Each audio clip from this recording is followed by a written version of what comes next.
Welcome back to this 4-part series on the top mistakes to avoid as a real estate investor. In part 1, I covered the mistake of overpaying for your property. Part 2, I covered the mistake of underestimating the time and the cost of the repairs or the build. And in this episode, I'm going over the 3rd mistake to avoid as a real estate investor.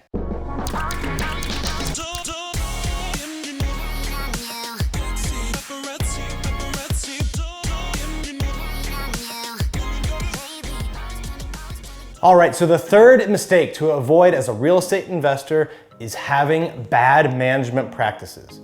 Now this, again, like all the other mistakes, applies to rentals, it applies to flips, big flips, small flips, new construction, and doing bigger development. In some cases, if it's a small flip, you might be the manager, you might be the GC. In other cases, you might be hiring a GC or partnering with a GC or builder. In either case, you need to have solid management practices, or you can turn a good deal into a bad deal, or worse, into a nightmare. What do I mean by management? Well, if you're doing it yourself, you need to be inspecting the work of the subs. You need to be on the site multiple times per week. Same thing if it's a GC that you hire.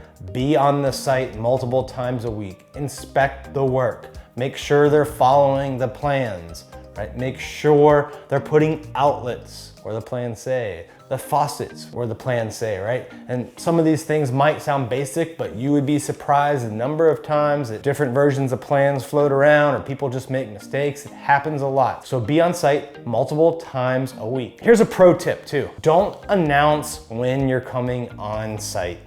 You want to catch these guys off guard, right? Maybe they're telling you they're working 9 to 5 and you show up on a Tuesday at 12 and no one's there, right? And you wait through lunch and they're still not there. If you told them you were gonna be there, you wouldn't catch that happening, right? So you have to make surprise visits. There can also be, of course, scheduled ones, but you need to make regular visits to the sites, to the projects multiple times a week, and sometimes they should be unannounced. The other thing you need to do is get accurate reporting. Make your GCs, if you're hiring GCs, make your subcontractors, if you're acting as the GC, make them submit reports to you.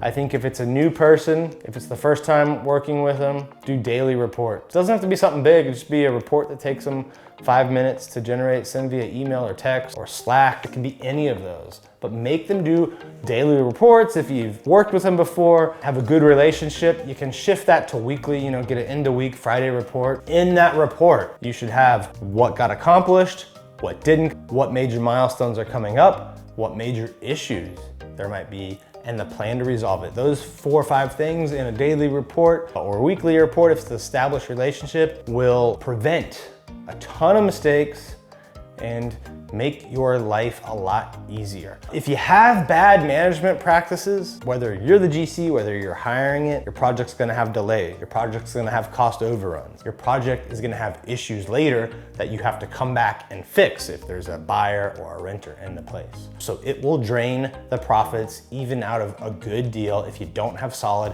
management practices. Stay tuned for the last part in this 4-part series on the top mistakes to avoid as a real estate investor. Don't forget to hit that subscribe button so you can see all the great content I'm putting out on this channel.